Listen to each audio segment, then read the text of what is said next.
stop me now. You can't stop me now. You can't stop me now.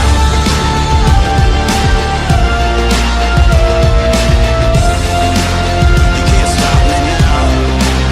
You can't stop me now.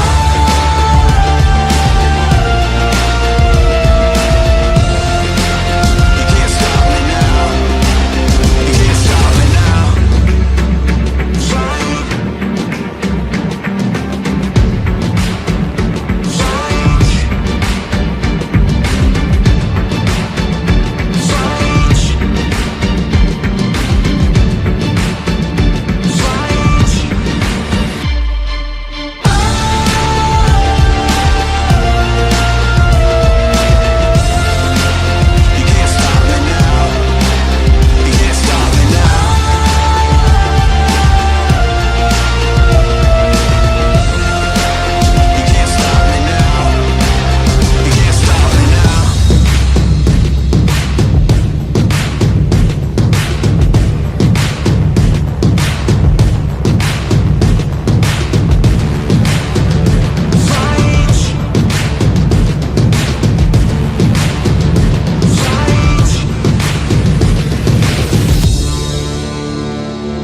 See all these sacrifices I make, it's for a reason.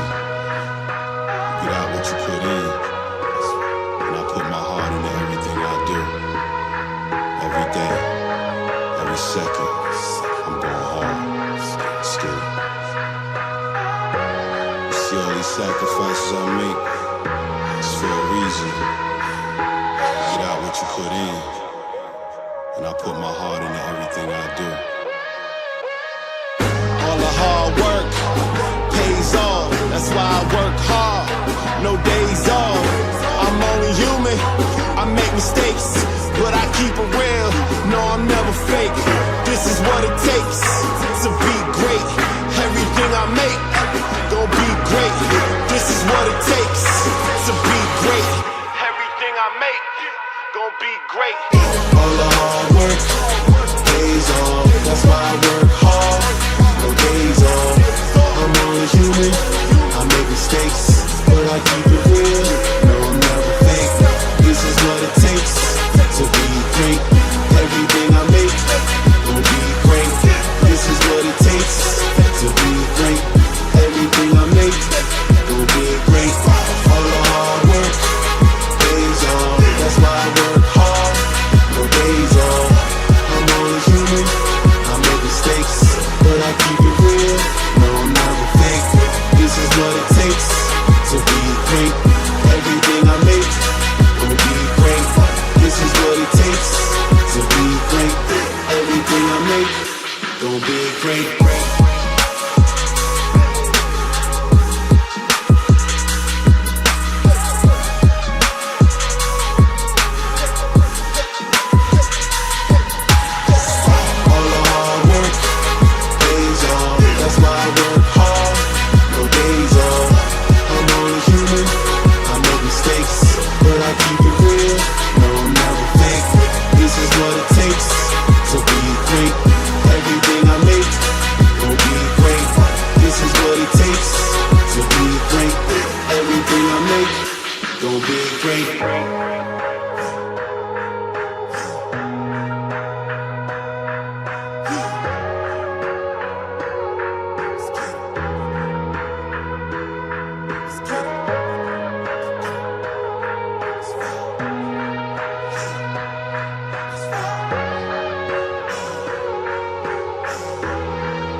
An animal stuck in a cage and I'm ready to break out.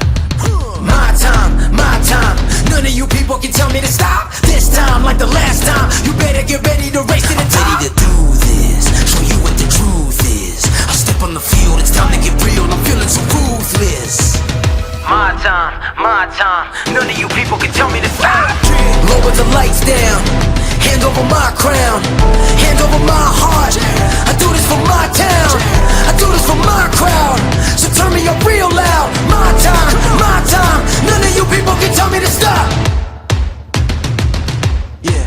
So what are you afraid of? Those feelings are made of. Get in the game, your moment of fame, show them what you made of. It's time that we stand up, it's time that we man up. For anyone asking who is the best, we putting our hands up. My time, nothing can keep me from reaching the top. This time, like the last time, I'm moving so fast, I'm ready to ride. I'm ready to throw down, it's time for the showdown. I'm ready to rise, don't be surprised, I'll take on the world now. My time, none of you people can tell me to stop. Lower the lights down, hand over my crown, hand over my heart. I do this for my town, I do this for my crowd. So turn me up real loud. My time, none of you people can tell me to stop. My time, none of you people can tell me to stop. My town, my crown, we know what it takes to be reaching the top. We reaching the top. be reaching the top. We know what it takes to be reaching the top. My time, none of you people can tell me to stop. My town, my crown, we know what it takes to be reaching the top. We reaching the top, we reaching the top. We know what it takes to be reaching the top. Lower the lights down, hand over my crown, hand over my heart. I do this for my town, I do this for my crowd. So turn me up real loud. My time, none of you people can tell me to stop. Turning the track up, I'm never gon' back down. Hand over my heart, I do this for my town, I do this for my crowd. So turn me up real loud. My time, none of you people can tell me to stop.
This is virtual racing with real-life stakes.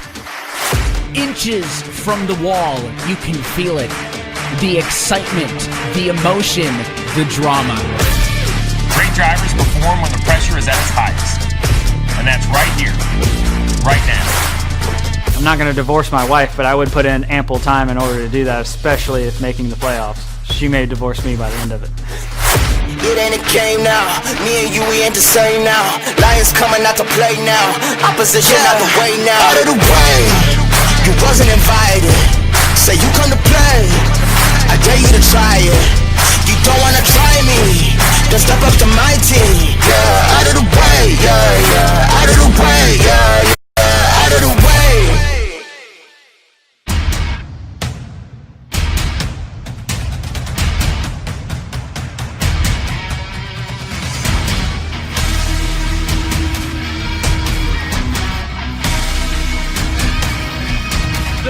To $300,000 returns to the Irish Hills just outside of the Motor City, where tonight for the virtual Michigan International Speedway, we say good evening, sim racing fans, and welcome to round 11 of the 2020 eNASCAR Coca-Cola iRacing Series.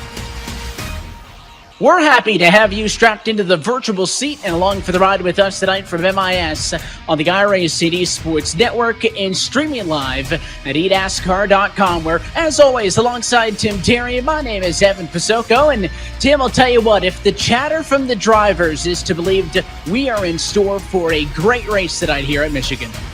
This is one of my favorite racetracks to visit, Evan. It's always unpredictable, and as you mentioned, some of these drivers, we're talking about it potentially being wild. We could have another different winner here.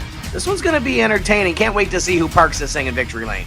Yeah, last time we were here, it was a thriller. We expect a lot of the same this evening. So as these drivers get set to go around this 2-mile D-shaped oval for 100 laps and 200 miles of action tonight, let's take our first lap around tonight with 2014 Series champion Michael Conti as we ride on board with him for this week's eNASCAR Lap Guide.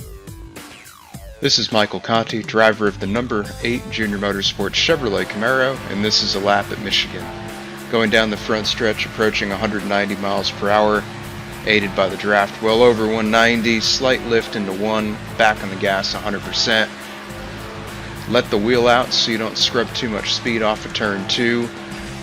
Again, draft will play a big part in the moves you can make down the backstretch by yourself. It's pretty simple. Stay right out next to the wall and arc it down to the bottom seam going into 3. Carry that seam throughout 3 and 4 as much as possible to make lap time. Let the wheel out again, drift up to the wall off 4, cut it back down to the white line and cross the start-finish line, and that's a lap around Michigan International Speedway. Conti ready to go head-to-head with 38 of the best sim racers in the world, and we are ready to get set to drop the green flag for the 11th time this season. So let's head down trackside and turn up the music as we get set to take a look at our iRacing starting grid.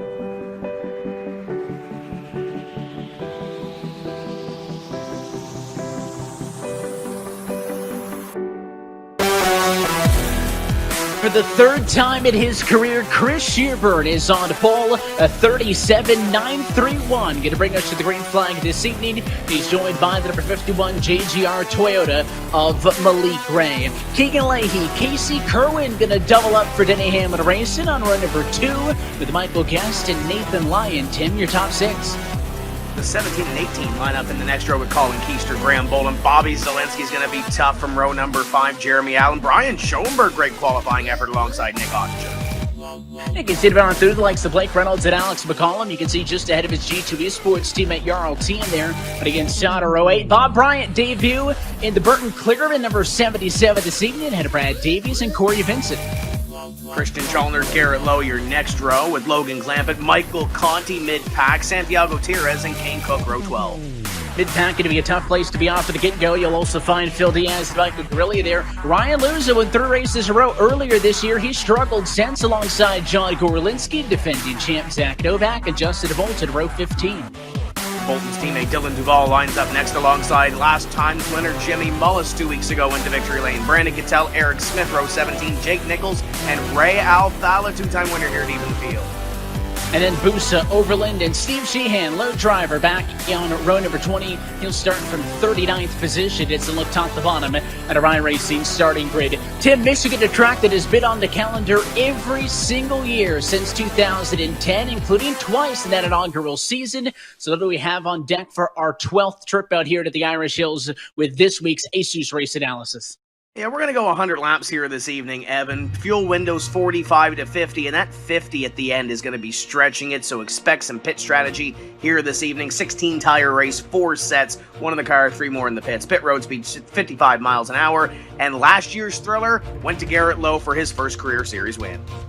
I don't think anybody can forget that thrilling result. Again, same package here this time around in 2020. This track's fun, whether it was the 220-mile-an-hour days or the package that we have now. And one of the drivers, Tim, that is going to be in the thick of things is Michael Conti. You're on the radio with him as we get set to roll. Yeah, Michael Conti, Tim Terry in the booth. You got a copy? It's going pretty good. We saw you on that hot lap that you took a little bit earlier, and you mentioned something about the draft. You're starting middle of the pack. How do you try to parlay that draft and get this thing to the front of the field at the end of the night? Yeah, it's definitely going to be a tough one. We were hoping to start a little bit further up the grid here just to put ourselves in a better position, and just don't really seem to have the single car speed, but it's a totally different animal in the draft. There's a lot of different things you can do to affect your placement on the track, and there's some strategy that's all involved in that too. So we're just going to try to be smart, save a little bit of gas here up front so we can try to make that one stop work and just stay out of the mess. I was going to say, don't give us all your secrets. Are we looking at a 2-stop or a 3-stop race?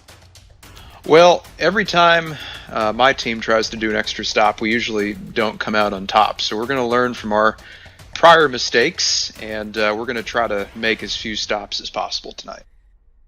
We're getting closer to that playoff prediction, playoff bubble. What do you have to do tonight to get yourself a little bit closer and get that insurance? Well, I think we've got like a 50-point cushion or so right now on ninth, which is basically the best position we've been in the last 3 years. So just need to get a solid finish. Again, I'm not really sure what we've got as far as the car tonight. The guys worked hard in this WR1 Chevrolet, and we've got about as good a car as we can ask for at this point. But if we can just get a solid top 10, top 15, that would put us into a good position going into the Daytona road course in 2 weeks, which I'm super excited about. So we'll see what happens. Well, you got some work to do tonight. Good luck. Have some fun. Thanks, man. That's Michael Conti rolling off from just outside the top 20. Evan, he's got some work to do. And speaking of rolling off, let's roll these drivers off and let's go racing. Yeah, they're double up, getting set to go underway. Michael Conti also not the only driver that we're going to have a look at as this race goes on. We always have our Coca-Cola onboard cameras scattered throughout the field, but we will be taking a look inside the sim rigs at a lot of our drivers tonight, top to bottom. Tim, a wall of your eNASCAR Coca-Cola competitors. Yeah, Drew and the whole broadcast crew have done a great job putting this all together. We're going to get a lot of looks here tonight. Can't wait to see who has the biggest smile on their face in victory lane after 100 laps.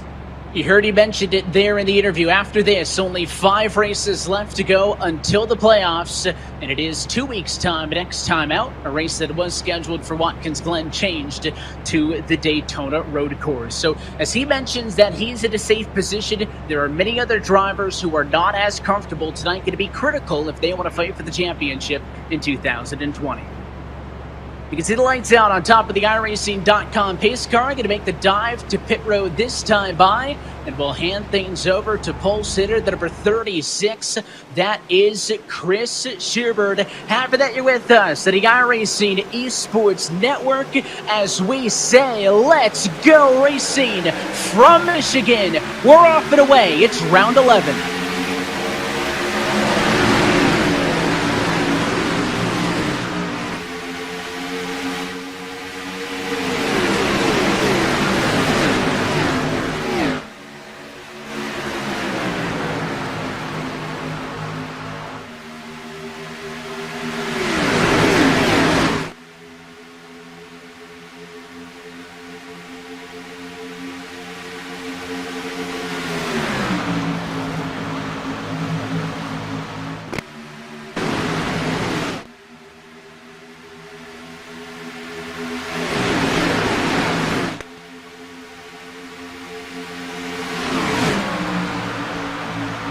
Three wide back to back as they were side by side for the lead at the end of lap number 1. It goes to pole sitter Chris Shearbird, Tim, but that's Malik Reyes, number 51 Toyota, the Rowdy Energy entry for JGR in the middle. He tried to make a move right off of the get-go to the inside of your race leader. They were blocking all over the place, and look at this mess inside of the top 10. That's the easiest way to put it, Evan. Some of these drivers, some of these cars look a little evil. There's the 47 sideways and hooked back up into Ottinger, and we've got trouble. Caution flag will fly for the first time on lap number 2. I was about to say some of these cars look a little upset and look a little evil. That was a tough one. The 47 could not catch it, and in the end, it's the 25 of Nick Ottinger. There he is, somehow back on all fours, limping to pit road, who gets absolutely destroyed up and into the fencing in turns 3 and 4. I think it was Chris Overland, Tim, one of the drivers, was joking earlier today on Twitter that tonight is the first of 3 races in a row at Daytona. Of course, the road course, the super speedway next, but again, with this package, you could see it right there in those opening lap and a half that if the drivers were to push it, this track and this package can facilitate big packs, and unfortunately, it takes it a lot of your top runners very early on.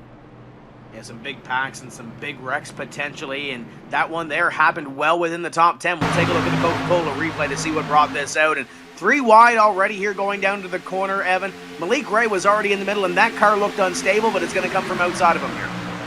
Yeah, let's see as they go off and into 3. He comes down a little bit. That's Leahy underneath, and maybe the 32 who pushes up into the 47. But that car that was upside down was the William Byron Esports Logitech Chevy of Ottinger, who is absolutely destroyed. He's down pit road for repairs. Malik Ray has got heavy engine damage. He is limping down to the pit lane as well, and a big mess early. Gonna check things up, and I guess that at least helps Tim in the category of these drivers really needing to save. Should this race have gone green to halfway, that would have been kind of the maximum of the fuel window, and none of your race leaders opting to pit right now. Only 4 sets of tires available. And, you know, looking at this package that we have here this evening, I kind of thought that Nick Ottinger would be a favorite, being this kind of draft package. Hasn't won here before at Michigan. Kind of thought he would be one to watch tonight, but that one is struck off the table fairly early. So as we pace here at lap number 4, Casey Kermwood maintains the race lead in all of this at the moment, and of course, was in that side-by-side battle with Chris Shearburn. So, he's in a good position up front to stay up front. You can see the number 36 machine in second. Let's talk with the boss man, Steve Letarte, the owner of Letarte Esports. Steve, thanks for chatting.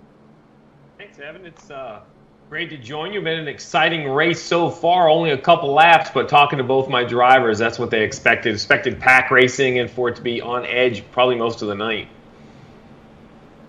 And I know you're happy to see that 36 up front, because the first that I was going to ask you is now, as your second year in this as a team owner, Chris Shearburn sticking around from the team last year. You picked up a rookie in Santiago Tires. How's the assessment been so far through 10 weeks this year? Well, you get just what you would expect out of Chris. Very consistent runs. He's been frustrated with some accidents, some of them not at his doing. Had a great run back at Atlanta all the way up to second after starting in the back, and he's just trying to remain patient. I think he has the skill and the speed to win at these races, but we see the competition so deep from front to back. You have to really put yourself in position. And I think Santiago is doing a great job for his rookie year. I think his pace is actually better than what we've seen on the racetrack. He just is learning to manage these races. What makes this Coca-Cola series so great is the depth of field. It is as competitive in 15th or 20th as it is on the front row. Yeah, I think through the 39 cars tonight, there was only about 3/10 from the top of the board to the bottom, if not less. It was just over 4 months ago. You talk about the drivers in this series being the best sim racers. 4 months ago, when real-life action took a pause, we went at it with the NASCAR Cup Series drivers in the Pro Invitational Series. What did you think about that and seeing some of those guys maybe a little bit less experienced with the sim hopping behind the wheel?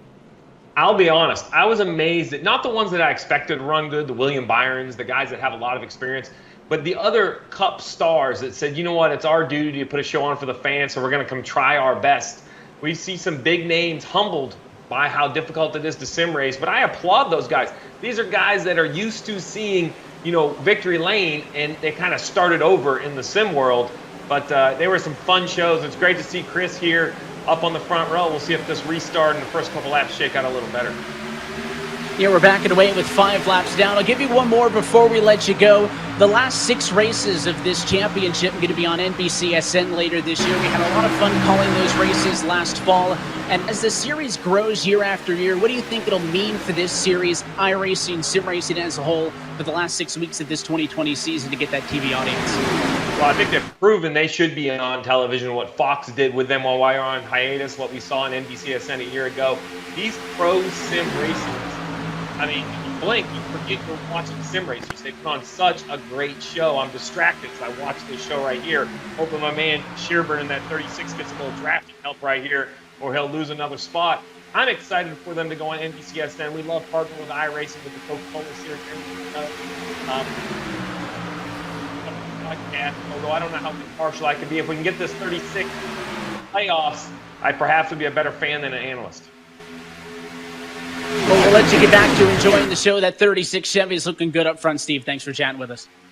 Thanks. Yeah, Chris is doing a great job. Santy in the back. I'm kind of fingers crossed. Both cars need to make it a one-stop. That's the answer for tonight's race. One stop, get some track position, and stay out of trouble. Easier said than done. The owner of Letarte Esports, Steve Letarte, chatting with us. And Tim, that's a guy that knows a bit of strategy, so giving some advice to his drivers there as Shearburn stays up front, but a new race leader as we're backing away in Graham Boland. Yeah, you kind of saw those guys swap lanes a little bit. That 18 of Graham Boland goes to the top of the board. Chris Shearburn was up high. Now he goes down low side by side with Casey Kerwin as they fight down the back straightaway. You can see the top 2 trying to break away. I don't really think this race, we often talk with this package at some of the intermediate tracks about getting up front, getting that clean air, and to being able to pull away. The draft is just too strong here at Michigan. Not expecting to see any of these drivers up front break away. That and the fact that, Tim, again, as we get weeks in under the belt with this package, with this year, I mean, the setups between the cars, between the teams are so tight as everybody is squeezing every little bit out of it as you can, that margin is so thin. Steve was mentioning the difference in how close these competitive cars are, and I was talking about the qualifying from the very top to the very bottom in Q. Without Steve Sheehan, who missed his Q lap, was actually less than a 1/10 of a second. It was 3 if you count him. So it is minuscule differences through the field here, as you see now, second place behind the race leader, and 17 to Colin Keister up from 7th. We mentioned with this draft package, you're not going to see a whole lot of drivers get away per se. You might see some of the single file that we're seeing from the top 2, top 3 or so. But then you look back, we're side by side for 5 rows, all the way back to Blake Reynolds, who's the first driver that's not side by side with somebody well outside the top 10 as they run through the speed shot. You continue to see these drivers get side by side, try to learn something as Colin Keister kind of flashes the nose to the inside. Nothing doing there for the lead down into corner number 3, but trying to keep Graham Boland honest up in front. Yeah, do everything you can. You can see about 4 or 5 cars have strung this set out just a little bit. Casey Kerwin with a big dive, high side to low side. He gets in front of number 33 of Michael Guest on the inside. And now here's the battle for the race lead as Shearburn gives a big push to Keister off and into turn 1. There was nothing that Graham Boland could do to protect it onto the outside. And a new race leader, lap 11, it's Colin Keister. Here's the on-board look with Kerwin in this lead back as he rides B7.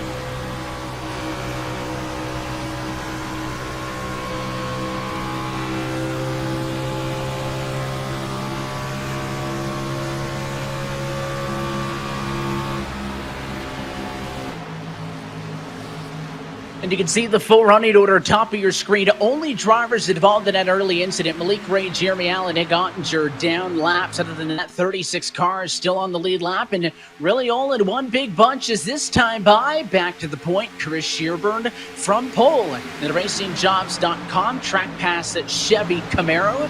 Leading the way here is, we've had a couple of drivers, Tim, come through the field. Bobby Zelensky's up 7 to P2 now. Yeah, there's really no place to run and hide here as you ride on board with Keegan Leahy from Halifax, Nova Scotia to the outside, or was to the outside. Now single file racing behind him, Brian Schoenberg, trying to get to the inside of Graham Bolin, kind of slides that race car. But the one thing I'm seeing here, Evan, there's really no place to hide. We see these guys swap the lead back and forth like we see at a Daytona or a Talladega. They get single file for a while and then they get double file again. I think we're almost getting ready to see that battle for the lead heat up again as Keegan Leahy has a front row seat for it. He started third, rides fourth right now, so has been very consistent. Again, he had a teammate up there as well in Casey Kerwin, just a little bit further back. Kerwin dealing with the battle with Brian Schoenberg, a top 10 car. Great run so far tonight for the number 79 Ford.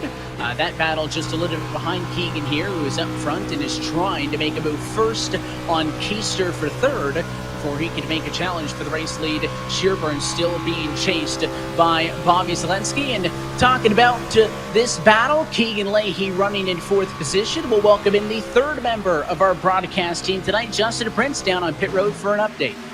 Thank you very much, Evan. Spoke with Keegan Leahy earlier this morning, where he said he expected the draft to be very strong tonight, and the difficulty to break away. He also said, though, despite being the regular season points leader, the focus is about getting wins and getting playoff bonus points.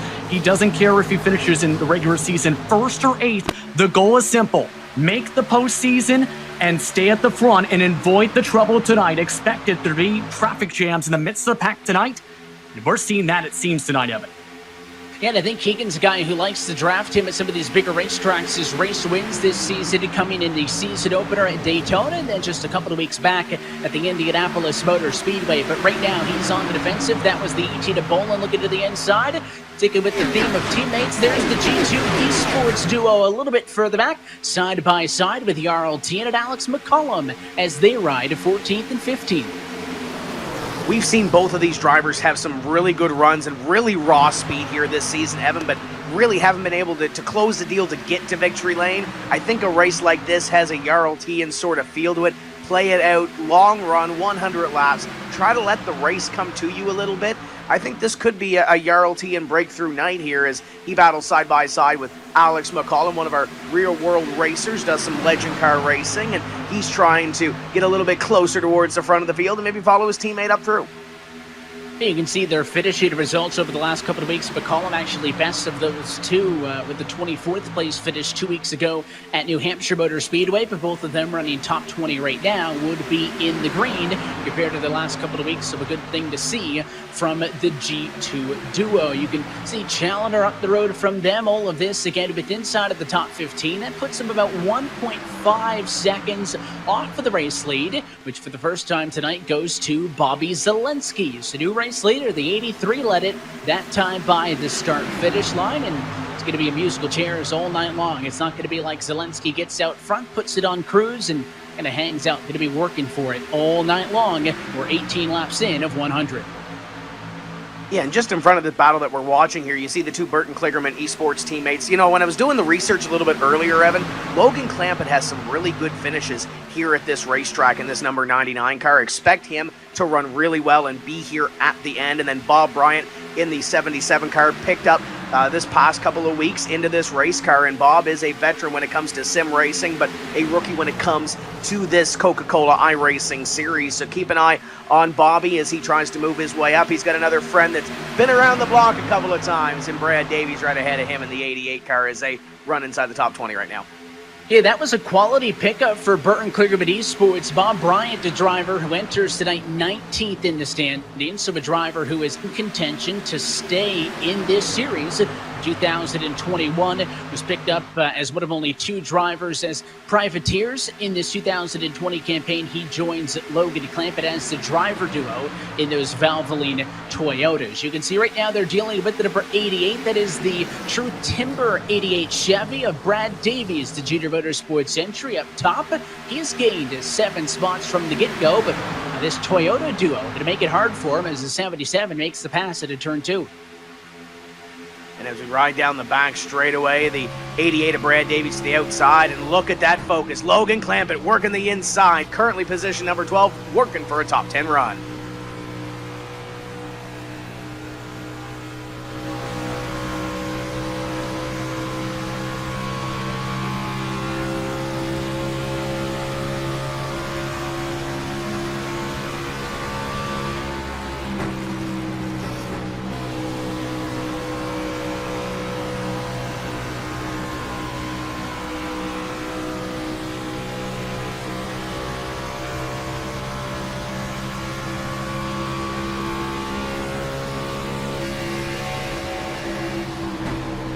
Well, how's that for a contrast, Tim? As we take a look with Brad Davies, I think the only light he's got in the room is the sim rig. It's always so fun. We say this every week to see the differences in how these drivers set up their personal sim rigs, if they're at home or at the shop, and between the triple monitor setups, the VR, and everything in between. Yeah, but he also has that little focus there as he's a part of this battle, trying to get a little closer towards a top 10 run. As we see the number 90 of Zach Novak. What a beautiful looking paint scheme that is. He's had a couple of top 5 runs here, Evan, in the last 3 races. We've talked about champions winning here at Michigan before. He hasn't been to victory lane here yet, but I believe this might be the night. He's had a season to forget, looking to pick up some points, and right now, riding along in about the 18th place position. They don't give the checkered flag in a 100-lap race, and lap number 22, I think he'll be okay. Yeah, he can add a commercial star as well, as the folks over there at Richmond Raceway Esports debuted that new paint scheme, the Sunoco Mobile Pay paint scheme, as he rides in 17th position, nearly quarter of the way through here at Michigan International Speedway. Back to pit road with Justin. Thank you once again. And for the drivers who topped off for the last caution, including Zach Novak, they feel confident they can make it on fuel without saving to get to lap 50 to make it a one-stop race from here. However, some other drivers across the track who did not pit are still discussing the possibility of if they'll try the two-stopper or if they'll try and stretch it to lap 50. Question's going to be, how will the strategy play out? We'll have to wait and see. Well, we talked, Tim, about the maximum of the fuel window being to about lap 50. The drivers who opted to come down to the pit lane to top off do get that extra 4-lap, I think, number. But also, for the drivers who didn't pit, obviously try to save under that yellow. They don't have as much of a buffer, but I think that yellow does help everybody out at least a little bit in that effort to, if this thing could stay green, to possibly go on just one trip. Absolutely, I think it does. But if we continue on here and we see that little unpredictability that we saw at the start, yes, it's kind of calmed down a little bit, at least near the front of the field that we're watching now, currently being led by Colin Keister. But just start looking back there at those JRM teammates that are running side by side. A couple of those other battles, that unpredictability still lies there. So we could see a quick caution. It could throw the monkey wrench back into the strategy. You're watching Casey Kerwin work his way back up through as he wants to challenge for the race lead, and now on board with Corey Vincent, who started back at 18th spot, but he has driven his way up to P6. You heard Michael Conti reference it, and I touched on it just a little bit, Tim, with 5 weeks left to go in this regular season, but a change on the schedule beginning with next time out in 2 weeks. Just like the NASCAR Cup Series, our race that was originally scheduled for Watkins Glen has been changed to the Daytona Road Course. That'll be followed up with a trip to the Daytona International Speedway Oval, followed by Darlington, then Las Vegas, and Talladega. That is a lot of tricky tracks, including 2 plate races in the final 4, leading up to that playoff break, which then starts at a road course in the Charlotte Oval. So if you want to fight for the championship this year, I'd invest a little bit of time in the right turns. Yeah, you're going to have to make sure that you're good at the left and right turns, and maybe that unpredictability, maybe have that ace in the hole in your back pocket for Daytona and Talladega for those 2 super speedway events. Michael Conti talked about that cushion with him going into the Daytona road course, with him kind of being a ringer at those road courses. It fares out well for a guy like him, maybe a guy like Bobby Zielinski, to really put some padding when it comes to that playoff. And then we have Homestead there at the end of the season as well, and I'm sure we'll talk about that a little bit later on. But there's the view back from Colin Keister all the way back to the field. It looks like that sense of urgency has kind of calmed down. Never mind. Graham Boland to the inside. He's going to go for the lead as they go down into corner number 3. Bobby Zielinski takes a look on, but we have a new leader. It's Graham Boland in the 18. Yeah, did it nice and easy down into turn 3, Tim, but I'll put you on the spot here. We haven't got to the Tim facts, but I want some stats from you. So with the Daytona Road Course being added to the schedule, and by the way, I don't know the answer to this, it's a general question, since that, I think, would technically count as a new track, a first-time circuit, if you would, to the calendar, what was the last time that we saw a new track in this series? If we're going technical, wouldn't it be the Charlotte Roval last year or 2 years ago? I would think so. And of course, we saw it debuted last year in the championship. It was the second to last race, actually. So the way that our championship works is that we have 2 rounds. 8 drivers will compete in the first 3 weeks of the playoffs, trying to become the final 4 for that last trip. And I'll agree with you on that. Charlotte actually gets moved from the last race of the open round to the first race of the open round, but just as critical. Listen, that race was great, but I'm stoked. Do we call it the Daytona Roval, or is it just the road course? It'd have to be the road course. We're running that traditional road course that I believe you would see during the Rolex 24 and the sports car races. So that would be, it's going to be a neat venue to see. As you saw Corey Vincent trying to flash back into the top 5. There's Zach Novak battling alongside with Brian Schoenberg. Brian and his team have really progressed this season and continuing to put up some good qualifying efforts. Evan trying to look for a little bit of that race speed. He's got Nathan Lyon there, and there's Michael Conti trying to creep into the picture. Started outside the top 20, and now trying to get a little bit further up. This is the battle for 14. Unfortunately for Nathan Lyon, he's down 10, whereas the likes of Zach Novak just ahead of him up 14 spots. So a bit of a melting pot here just outside of the top 10, where drivers going to backwards and going forwards kind of run into each other. I also just wanted to add, to put a bow tie on that conversation about the schedule, you saw that NASCAR announced there's going to be no practice or qualifying for the rest of the 2020 campaign. So no practice at the Daytona Road Course for those NASCAR Cup, Xfinity, truck drivers, and more. I can guarantee you they're going to be doing a lot of laps on the iRacing service, and you can too. Every day is race day with iRacing. If you go to iRacing.com/membership, it is 50% off all new memberships. Hop on there, do some laps at the Daytona Road Course so you know what to expect when we go racing there in 2 weeks' time on Tuesdays, and when the stars of NASCAR do in a little bit as well. But, I mean, it's great action throughout the field. You still don't have any separation. I mean, we are 2 wide throughout this entire group. You see Eric J. Smith a little bit further down the road, runs in 28th position, up a few spots in the Big Green Egg Ford. So doing a good job representing with that team alongside the 16. There's an on-board look with him and his Jim Beaver Esports Mustang.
Thank you very much, Evan.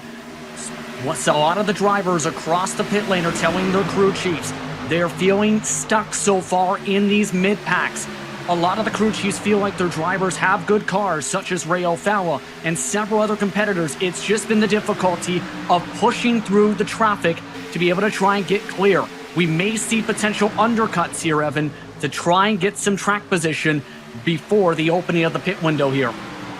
Yeah, just do anything you can to kind of get out of the way, and Justin's going to be listed in with the driver radios with us all night long, Tim, to keep us posted on the strategy in that. In fact, you mentioned Ray Alfala. I haven't talked much about him.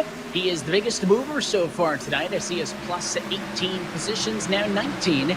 As he moves into 17th, you can see his number 2 VRS entry right there in the battle with the likes of Davies, Kane Cook, and others, as he is doing what he can to make his way through heavy traffic. About a second and a half off of the race lead, which is led now by Casey Kerwin. Maybe first time tonight, the number 23 Toyota gets the lap led. Yeah, a couple of drivers there in that previous battle going back and forth. Chris Shearburn's kind of backpedaled back to about 16th place. So you see some comers and some goers here in the middle portion of this run, getting a little bit closer towards the halfway point as you see Casey Kerwin and Corey Vincent. There's another driver that's been really good here at Michigan is Corey Vincent. Not surprised to see him running at the front of this field as they go side by side for that top spot. Side by side for the race lead, side by side for second as well. The top 5 all the way back to Michael Guest. That time of the start-finish line separated by less than 0.2 of a second. And it is not just them, as Vincent going to go high side and takes over the race lead at lap number 36. So Corey Vincent back on top. How about Jarl Tien from 15th? Logan Clampett a little bit further back, started 21st. He's up to 7th and is making that long way around work for him. And he's got his new teammate in tow as well, Bob Bryan, up in the top 10 after starting back in position number 16. So taking that outside line, top 4 single file as Michael Guest goes to the inside for 5th. The Corey Vincent's down in front with now 36 laps in the books as we get set for some potential green flag pit stops. You're watching round 11 of the 2020 eNASCAR Coca-Cola iRacing Series from Michigan International Speedway.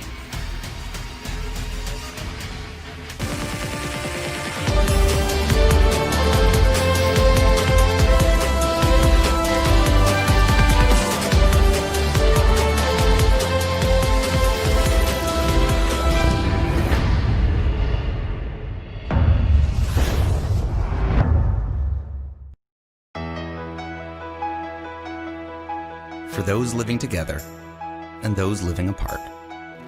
For classmates, graduates, and teachers making the best of it. For the restaurants delivering to our doorsteps. For the frontline workers putting it on the line every single day. For this great nation determined to be stronger on the other side. Thanks to all of you, we'll be together again.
And back live from Michigan International Speedway, coverage of tonight's race is brought to you by Coca-Cola, the official fan refreshment of eNASCAR. And by Asus, an official gaming hardware partner of the eNASCAR Coca-Cola iRacing Series. As the battle for the race lead continues on, you too can walk away tonight in victory lane as a winner with tonight's Asus giveaway. Go to the Asus Twitter account at ASUS_ROGNA and click on today's tweet link, and you can enter to win a 1-year iRacing membership and an Asus Tough Gaming GTX 1660 graphics card. All of that and more. Again, that's at ASUS_ROGNA on Twitter, and you could be the other winner that walks into Michigan with a little bit of a prize in your hands. Of course, the driver's on track as we bring it back into the booth. Tim Terry alongside myself, Evan Pasoka. Tim, these guys not only fighting for the race win in this championship, but $500 cash on the lawn to your top finishers, as is every week. You know, I said earlier this is a Jarl Tien race, and he's going to let the race come to him. He let the race come to him a little bit early. Jarl Tien to the top of the board, side by side for position number 2. As the 33 of Michael Guest. Great run early for the beneath number 33. We got the 27 of Corey Vincent to the outside. He's no stranger to the front here in Michigan. He knows how to pick up a little bit of that race-winning cash, as you mentioned. But right now, great battle for position number 2 in behind your leader, Jarl Tien, as he dives it into corner number 3, one of our international drivers in the series. Yeah, 1 of 4. We checked in with him a little bit earlier as he's been trying to work his way up through the field. We talked about all those different looks at the drivers. Let's go with our Coca-Cola on board with a virtual visor cam with Michael Guest, number 33, running in second position on the racetrack right now. Side by side with Corey Vincent. This is about as close as you'll get to the exact view he's got at home.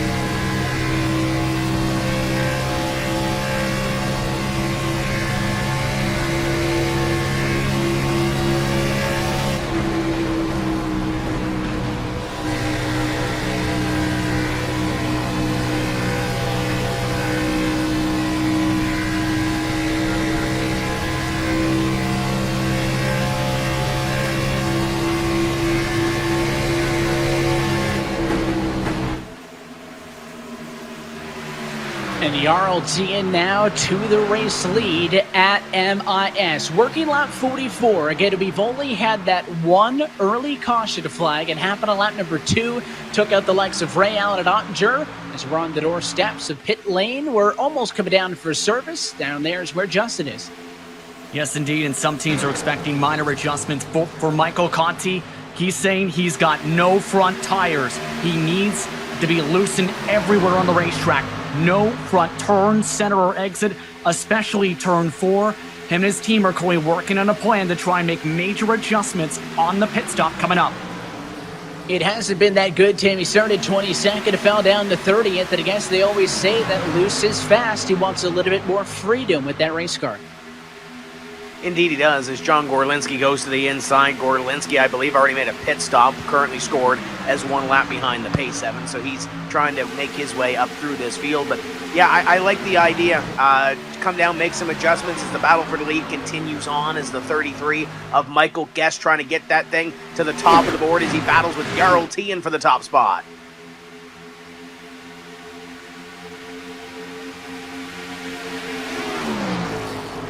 You can see Vincent in third wants to join the party as well. He'll opt to stay on the inside line, though. Tien the better run, that time at turn 4. Stays in front for the moment. Do we go 3 wide? Vincent's got the momentum. Instead, he'll tuck behind the beneath Chevy. That's Michael Guest and his team at Dillon Esports Camaro. So all of this battling going on again. You mentioned that trip down to the pit lane for Gorlinski, and if my timing and scoring is to believe, Tim, I'm not showing anybody else on the lead lap having pitted or taken advantage of that first caution flag. So we're all basically in the same boat, it would appear, at 46 laps since the start. We'll see if they go a little bit past 50 to account for the fact that, again, they did have those 3-4 pace laps early to save a little bit of fuel. But I mean, if you can get to the end, you won't have any extra for overtime. And here at Michigan, especially considering what we saw last year, that's always something to keep in the back of your head. And as they continue to battle for the lead, JP mentioned earlier about the undercut. A couple of these teams may be trying it, and I'm surprised there's more teams that aren't trying that right now, because you've got a couple of drivers that are outside the draft. Ryan Schoenberg has fallen back a little bit. Steve Sheehan is currently outside the draft, but I'm kind of surprised there's more drivers not trying the undercut. But obviously, if you're up front like these two are battling side by side for the lead, you have to do what you have to do to get what you can and then come down onto pit road. But I'm kind of shocked there wasn't a few more that followed John Gorlinski down into pit road, as Jarl Tien on the outside, Michael Guest on the inside. They've got a train forming in behind them. Tien may lead this lap, but Michael Guest is trying to inch away, and Corey Vincent gives him a shove. And some drivers over the radio, Dylan Duvall calling out that he is pitting in this lap from 13th position. It would be with 49 down, 51 to go. So just shy as you go on board with Tien. He crosses back over to the inside of Michael Guest, side by side for the race lead. But I'm expecting a lot of drivers down pit road this time. Let's look. Yeah, keep an eye on some of these drivers. It's going to be tricky to woe these cars down onto pit road, Evan, as the 41 of Dylan Duvall definitely comes down onto pit road from the middle of that pack, and it looks like he might be, there's a couple more. There's his teammate Justin Bolton right in behind as well. Yeah, Stuart Haas, teammate there in behind of Justin Bolton, brings the Bush delivery machine in behind the Abruzzi Sim Raceware Ford Mustang, the 41 car. So those two drivers are down pit road, but they were the only ones pitting this early. Now, this time by cross flags in halfway home in the Michigan 200. A little bit more of a heads up on the radio. Some drivers mentioning they're headed to pit road. Does it include Jarl Tien from the race lead as he looks to the inside? Yes, it does. So Tien going to pull the trigger. He locks it up here. Pit road speed just 55 miles an hour. And a couple more in behind, including his teammate Alex Mccallum, Ryan Luzic, Garrett Lowe, Michael Conti. Drivers running about the mid-pack, trying to pick something up, come down into pit road and get their adjustments in their tires on their race car. Yeah, so we've seen a lot of team duos in or out, and the reason that these drivers give each other a heads up on when they're coming into the pit lane is because you saw it with Tien there, took a step down to the low line, but you don't want anybody pulling in behind you trying to draft off of you. So, well, yes, you don't want to give away your strategy. You also don't need to get run over on a pit lane entry. Here comes a handful of more cars. They drive it down to pit road. You see the 18 Duvall in there, Zelensky, Clampett, Vincent, and all the drivers coming in going for a 4-tire call in fuel. And we still have a handful of drivers still out on this racetrack trying to navigate around, including your 23-car Casey Kerwin. He is scored as your leader. Michael Guest, Blake Reynolds, your top three. And a couple of those drivers in the back straightaway starting to blend back in and merge back in to continue their race here at Michigan. We'll see if Casey Kerwin is among those that come down onto pit road this time. And we'll see if there's a benefit for Tien and other drivers who opted to pit at the beginning of this. As you see Kerwin now down pit road, traced down by that car in second position. So it looks like Reynolds, Tires, Cook, Guerrilla, Bryant, all other drivers who are diving down to pit lane. And in the meantime, Ray Alfala goes to the top of the board into number 2 Chevrolet. You can see the cars up the road. They're going to be pulled away from him. The car's blending up on the inside, basically falling one lap down, Tim. But Ray Alfala, as an example, he's pitting this time by. His best lap of the race, the 38.7. He ran a 43, though, last time by. So a little bit under 2 seconds of fall off as the 2 car comes in this time could prove to be beneficial, therefore, for the drivers who pit sooner and get on those fresh Goodyear Eagles. This should hand the lead over to the 90 car and Zach Novak as Eric J. Smith comes down pit road. Now that's Phil Diaz actually in front of him. Zach Novak got past there on that last lap, and now John Gorlinski goes by your leader. Jake Nichols in behind. So 2 teammates once again. We see that teammate Mode Motorsports up there running at the front of this pack, and we'll see if they decide to come down into pit road. Zach Novak in behind them, and not too far in behind him is his teammate that won 2 weeks ago in Jimmy Mullis. Yeah, these all drivers that still need to come down to the pit lane. Matt Busa, Chris Overland also in that group. So looking like the top 6 cars still out on the racetrack need to come to the pit lane. Here's on board with Phil Diaz as he hits the box as Moto Motorsports teammate, and Jake Nichols in behind him. There's Novak and Mullis, the Richmond Raceway Esports duo that takes 4 more cars out of it. Matt Busa now cycles to the race lead in the 5. And there's not many more to come down onto pit road to get service, Evan, so the 5 trying to stretch it as far as he can. If he comes down at the end of this lap, he will come down at the completion of lap number 55, so past the halfway point in this race. He'll have 45 laps to go this time by, in the Williams Esports number 5 will round corners number 3 and 4, and I was going to say we expect him to come down onto pit road this time by, and he'll whoa that Ford up, and he'll bring it down to the attention of his crew. So he is in, and that would hand things back over to the 99, I believe, of Logan Clampett. It had been Alex Mccallum. You see his 54 Chevy tucked up in the back bumper of Logan on the back straightaway. Mccallum had been kind of the net race leader through this entire cycle of pit stops, but that last time through 1 and 2, the 99 car made the pass, and Logan Clampett from 21st, Tim, with only 1 yellow, has driven a masterful race down through 55 laps and has gone to the race lead in this thing.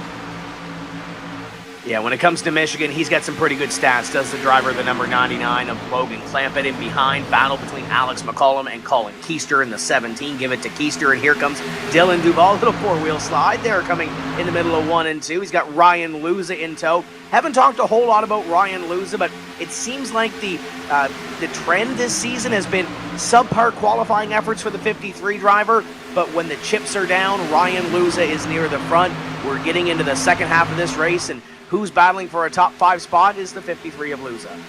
Yeah, no shock there. Ryan Luza, a race winner here at Michigan International Speedway for back in 2018. Tim, but you talk about kind of the ups and downs with Luza. He won those 3 weeks in a row, Homestead, Bristol, Richmond, but since then, we have seen 5 different winners in the 5 races since, so he's looking to turn things around. Colin Keister led laps early. He's chasing down Clampett now from second.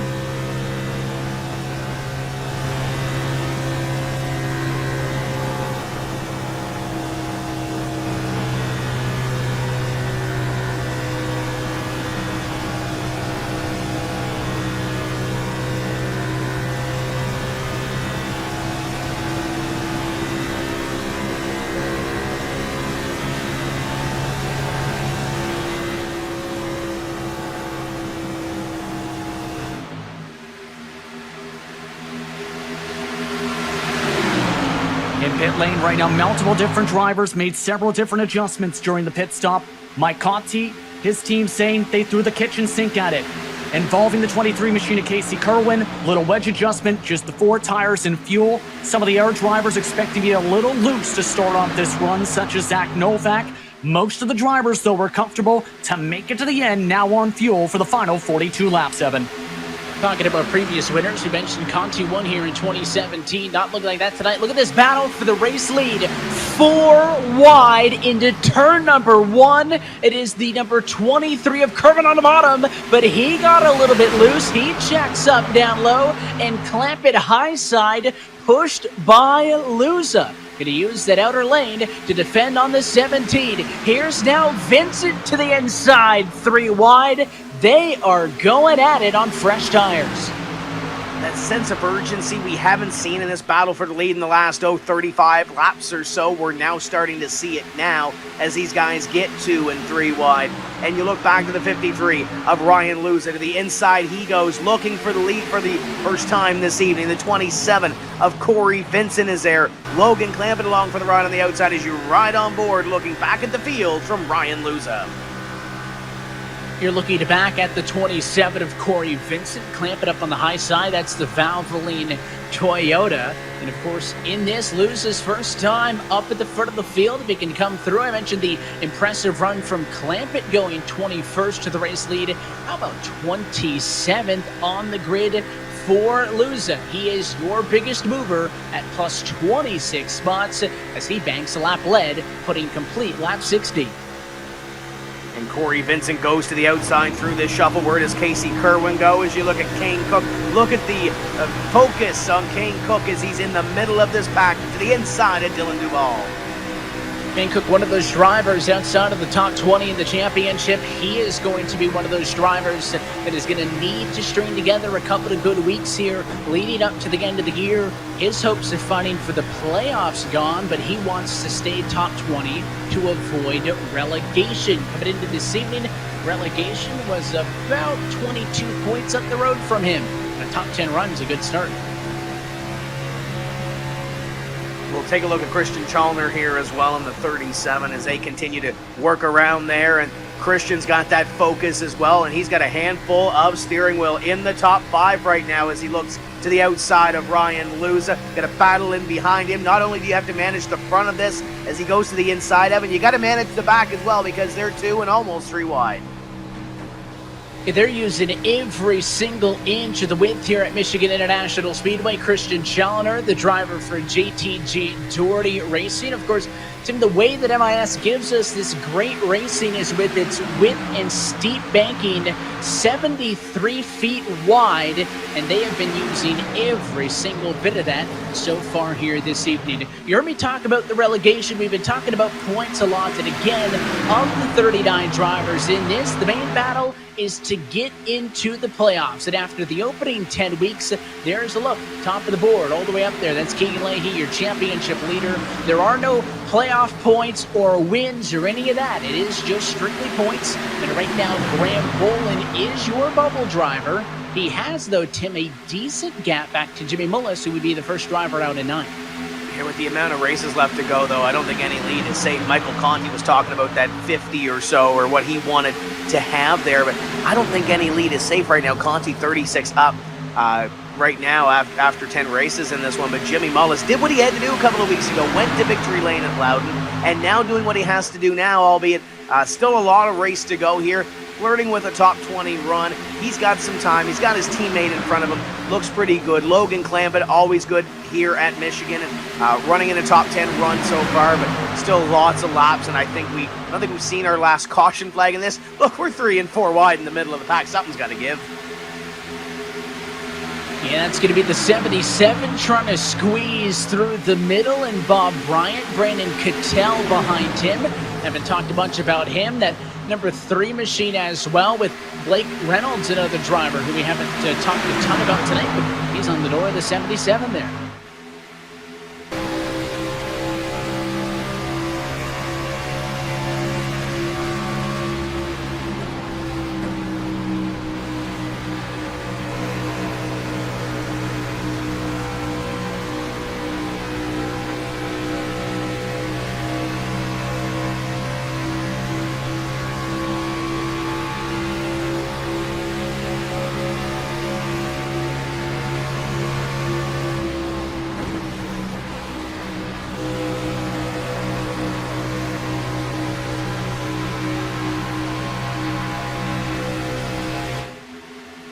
Those Bryant battles for 15th. The points that we just looked at was the points coming into this evening. Now, if you take a look on the left-hand side, those are live points as we run.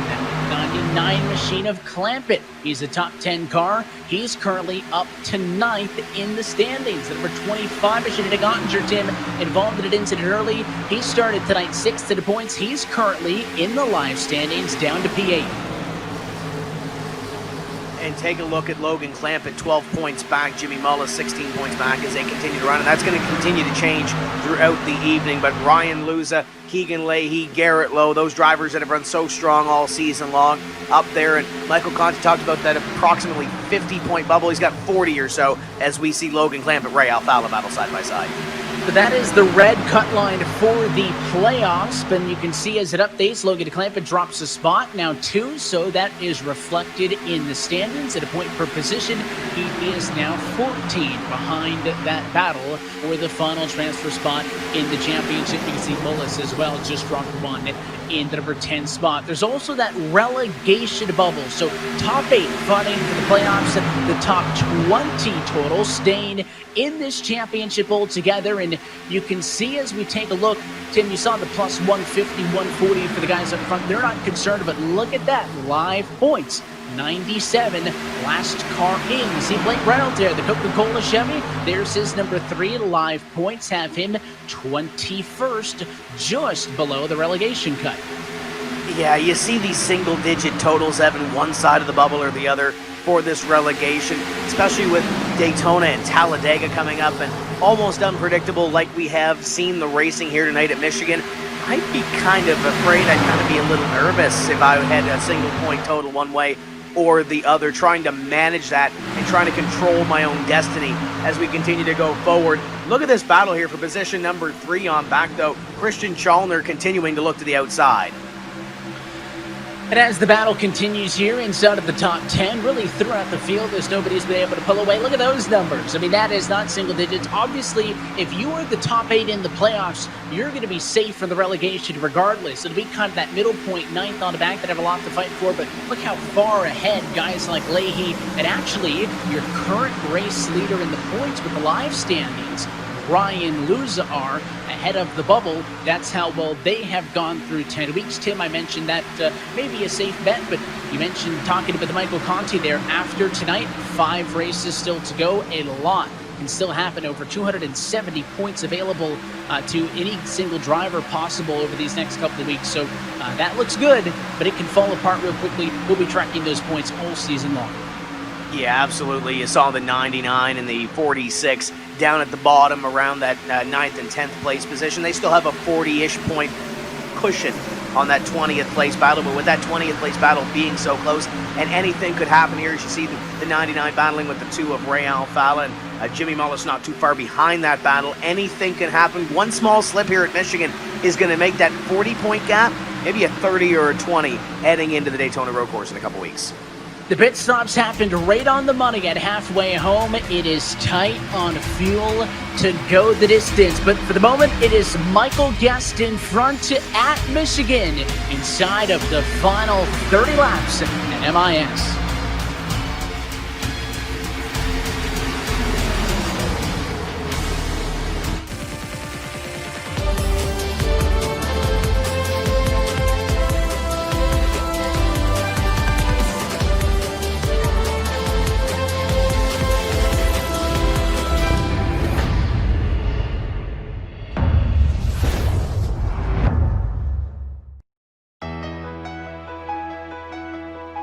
For those living together and those living apart. For classmates, graduates, and teachers making the best of it. For the restaurants delivering to our doorsteps. For the frontline workers putting it on the line every single day. For this great nation determined to be stronger on the other side. Thanks to all of you, we'll be together again.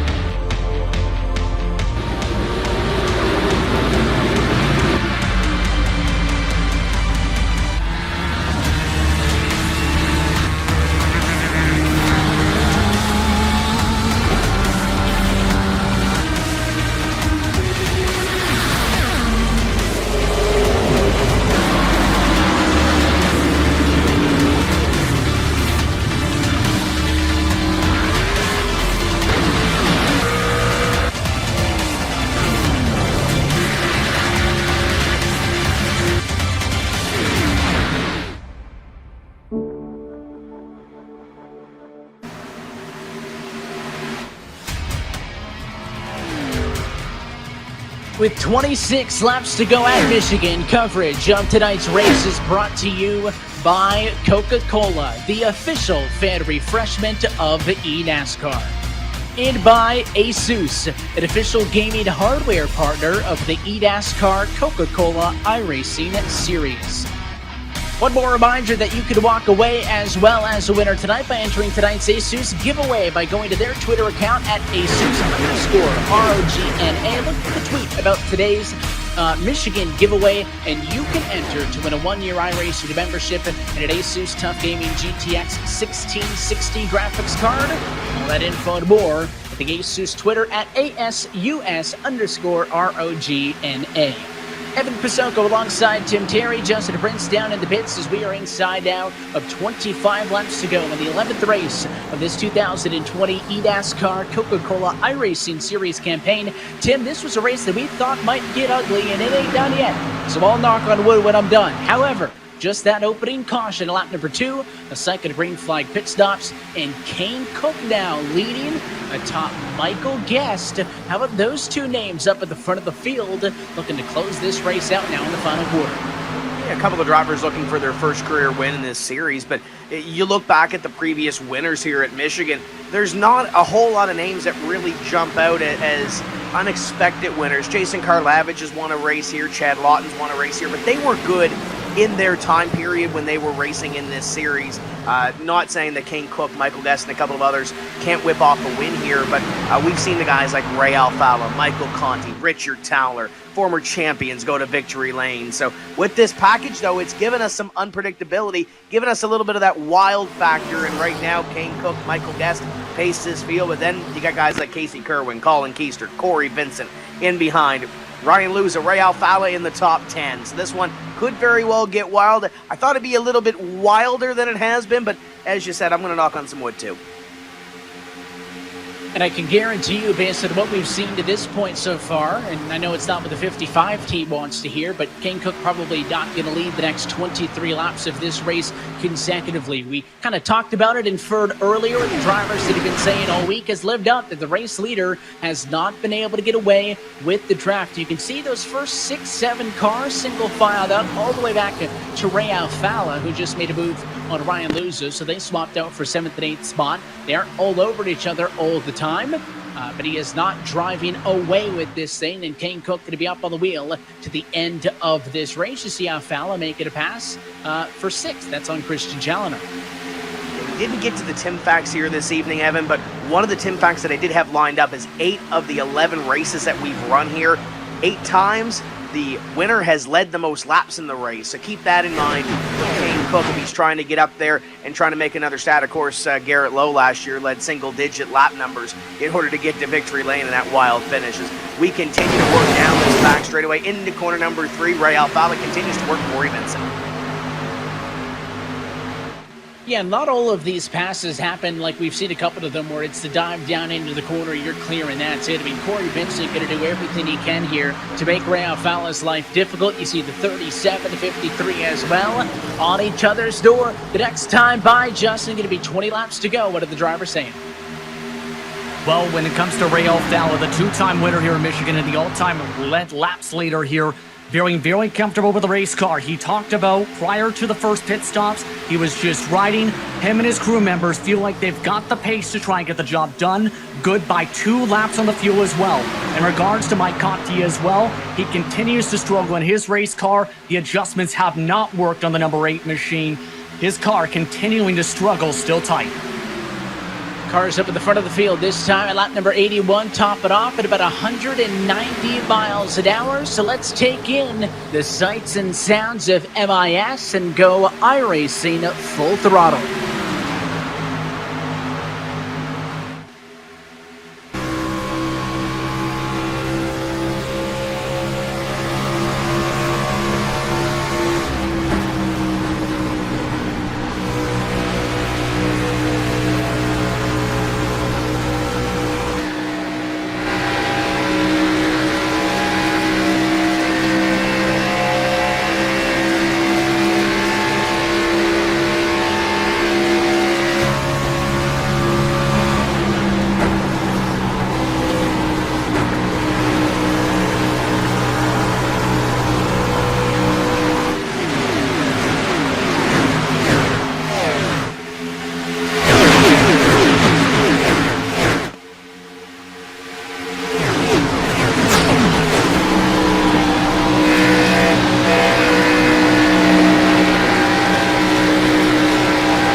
You saw a car dive down to the pit lane there, Tim. That was Justin Bolton, who pitted out number 49. He does not feel like he can go the distance. He is in for fuel.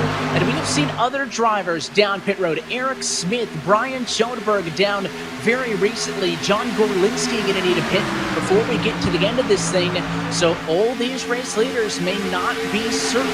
Cars up front pitted about 2 to 3 laps later than Bolton did, but if you need anything to prove that we are tight on fuel, I think that's it. Look at Ray Alfala sideways that time at turn 1 on the door of Colin Keister.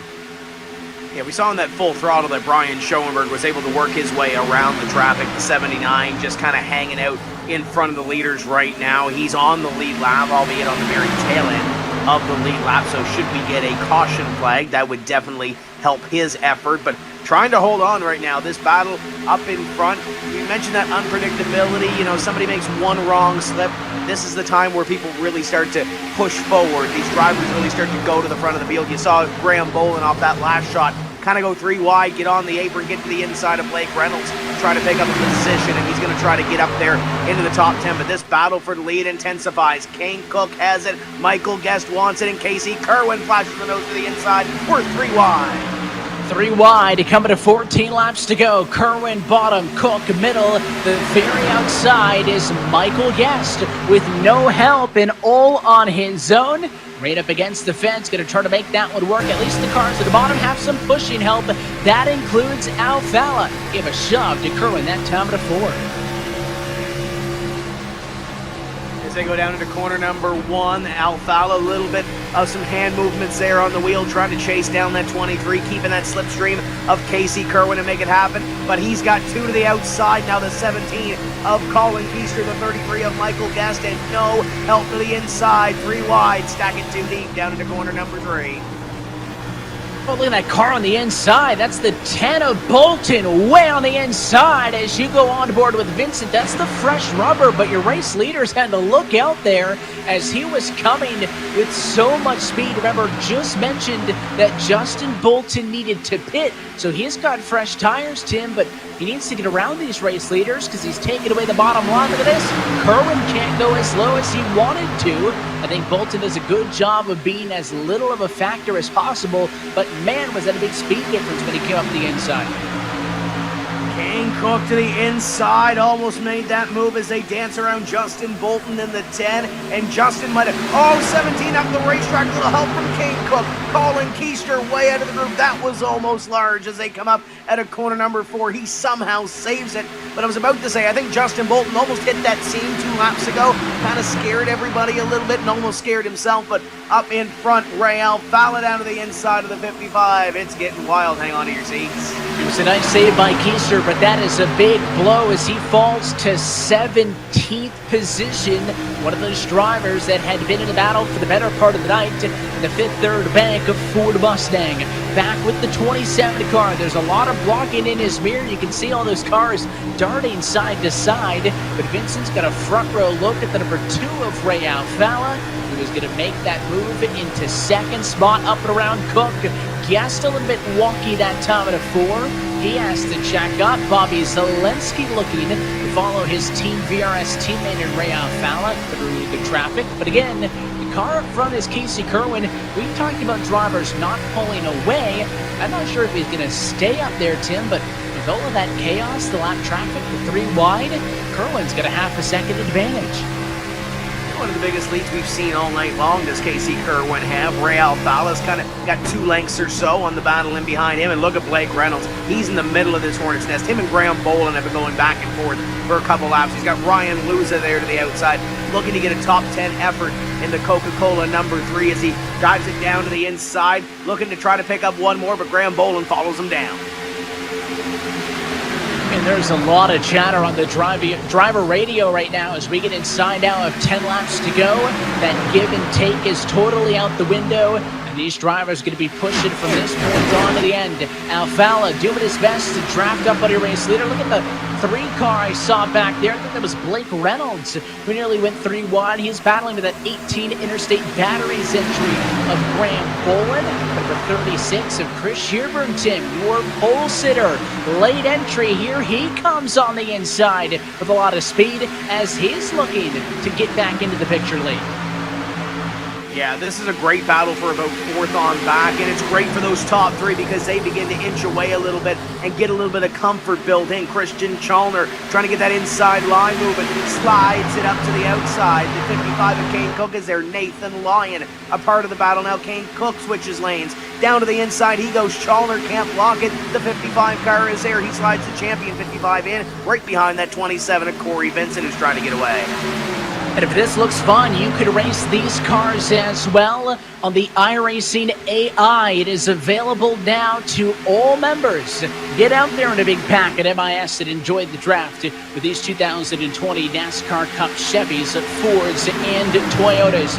You see Boland's 18 machine. He has been able to work his way through the field, but has dropped back a little bit recently after being a top 10 car all night. He and Cattell there, and now a pass for the race lead. Alfala, there's Kerwin. He'll go all the way to the apron to break the draft to the back straightaway. Next time by, looking for 7 laps to go as Kerwin tucks back in line. That little shuffle up in front has brought the rest of the field back to Ray Alfala and Casey Kerwin. That 27 of Corey Vincent is there. The 37 of Chalner's there. Then it starts to get a little wild from there on back. Nathan Lyon, Kane Cook side by side. Kerwin trying to fight for a line to the outside of Ray Alfala. Tries to poke in back behind him. Looking for some racing room around that BRS number 2 to make the move. Kerwin continues to hunt. Here's Alfala again, all the way down to the inside line on the back straightaway, but it's going to open up the outside. Kerwin gets up high. The inside going to be filled by Vincent, and now it's a fight for second as Christian Challenger watches on from 4th. He got a little bit close, but the outside wall had to lift. Nathan Lyon's going to pass him. You're on board with Kerwin in second. Look at that focus, that laser focus to the back bumper of the VRS number 2. He's got the 27 to the inside. He knows he's in for a fight. Casey Kerwin to the outside, trying to roll the top to position number 2. But Evan, it's all about getting your bumper in there and trying to get that move made. He clears the 27 of Corey Vincent down the back straightaway, but he was battling with the 2, which allowed Corey Vincent to get there. Now what does he have to do to try to mount that charge and get back into that rhythm to not only catch Ray Alfala, but make the move to win here tonight? A 1-time race winner in Kerwin, a 3-time race winner in Vincent, going up against the 25-time race winner and 4-time champion in Ray Alfala. That time by was 5 to go. There's a look on the right-hand side of Ray Alfala, and on the left, the look off of the bumper of his number 2 Chevrolet. Nathan Lyon has joined the battle in 4th. You can see Ray again moving down the track. Tim, he seems pretty committed on allowing the 23 to go high if it means he can protect the inside. Been trying to snake down that back straightaway a couple of times and try to break that draft. The 23 of Casey Kerwin trying to get in there and trying to just put the foot in the door, trying to make a move and take away the lead. Look at that gap back from about 6th back to 7th as Chris Shearburn runs from 7th to 8th. Is Blake Reynolds. There's that 23, goes to the outside. Can he make that move on the entry to turn number 1 though? He's going to have to try to hold it and roll the top off of corner number 2. We'll see what Ray Alfala does down the back here. Look at Vincent. He comes way off the wall in the battle for second as you're on board with him. He also appears pretty calm given the circumstances. Contact! He and Nathan Lyon bang doors into turn 3. A little bit of damage on the Castrol fork for that 6 Lyon. It also gives him a little bit of a checkup that has allowed Christian Challenger to get back to the inside, but side by side for the lead. Kerwin, the nose into turn number 1. Can he make the pass on the outside? Alfala's gonna battle back. We are side by side. Next time by, 2 laps to go.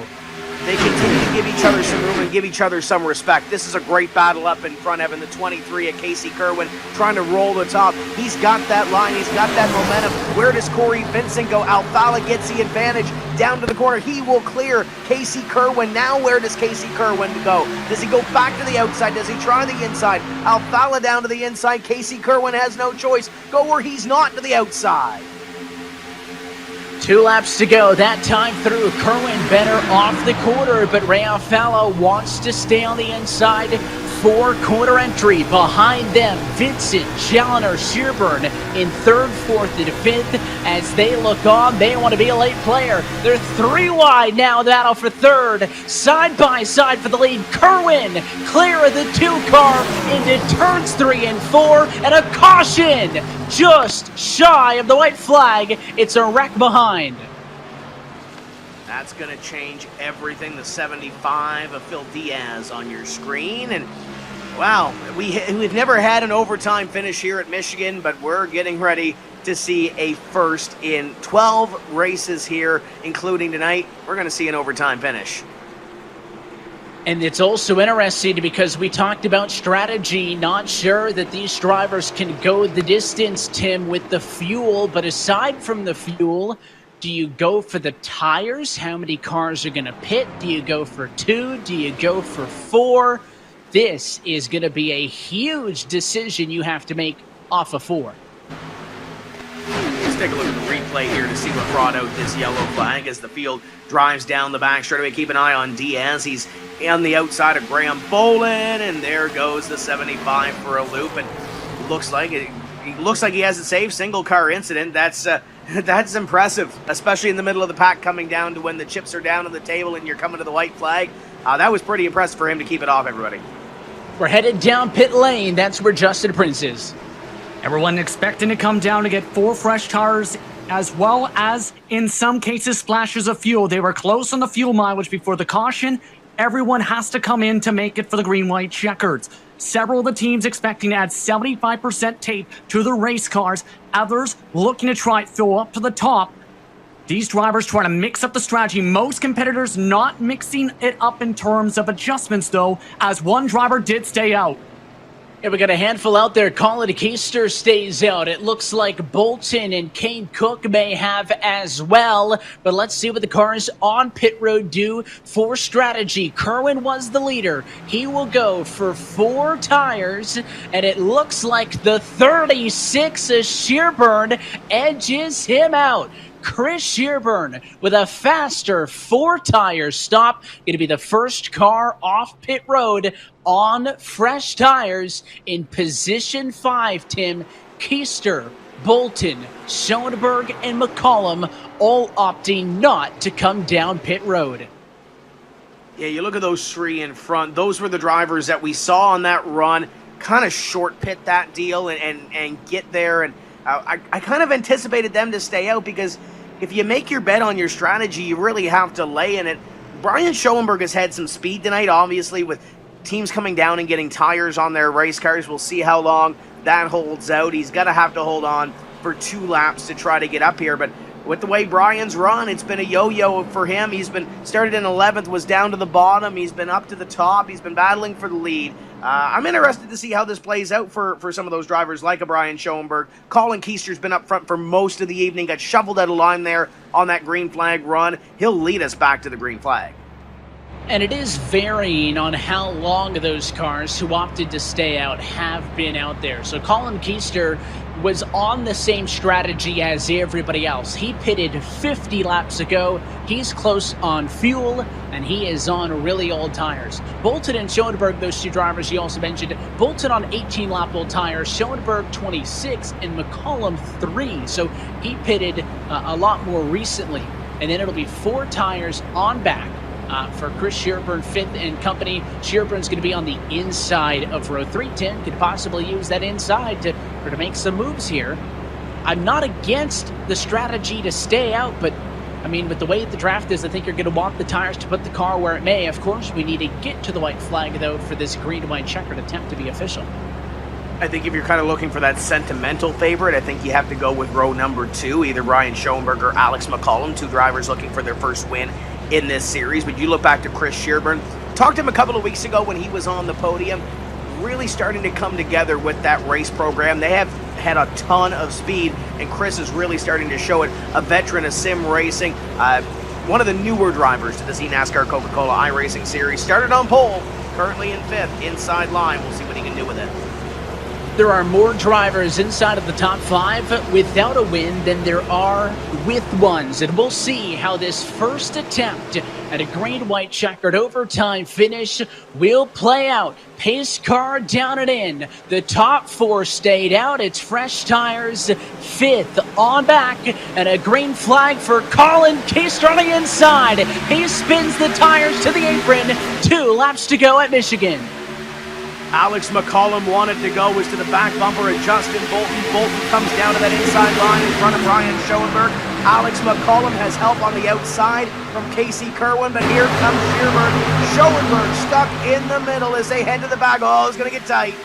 4 wide now. Look at the 36 of Shearburn to the inside. He's got fresh tires, but it is going to be the 23 of Kerwin pushing Mccallum on the outside. He now leads the charge with 4. Mccallum to the inside. Kerwin to the outside. 3 wide for the race lead. Mccallum to the lead. This time by white flag, but they're going to wreck behind them. Caution flag is out. We don't make it, and Bolton destroyed in a melee.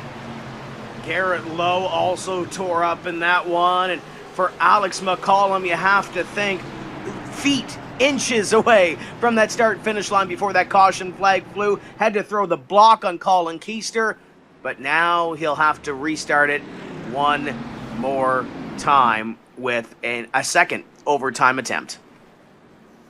Yeah, barely. Just shy of the white flag at that point as the battle had continued on. It was Mccallum who had cleared the 17. Kerwin was coming. In fact, as the yellow's coming out, Alex Mccallum is throwing a block that nearly ended with him in the grass as Kerwin went from the outside to the inside. Then the yellow comes out, a moment to pause, and this will require a second attempt. So Alex Mccallum, those drivers up in front that had that little sense of urgency, 2 and 3 wide, as it looks like the 17 may be heading down onto pit road. Colin Keister, maybe not enough fuel in that race car to get him to the end. He'll come down onto pit road. But now you get a little bit of a breath. You get a couple laps here to kind of reset yourself and wait for a second, what is probably going to be crazy green-white checker finish. Yeah, that's just such a big blow for Colin Keister. Remember, he was the only driver on strategy with everybody else who opted not to pit. That was it. No fuel left. So even though he was not involved in the incident, he was third coming to the white flag. He's out of this race now as he brought his Roush Fenway Ford down to the pit lane for service. Keister's going to get back out in 31st position. It was a good gamble. Had a good look. But it will not pay out for the 17 this time through. Here we go as we take a second look. They're 4 wide at this point. It all happens in the middle. Look at that 10 car as he slows up. We go 5 wide, and it looks like it started between the 10 and the 88.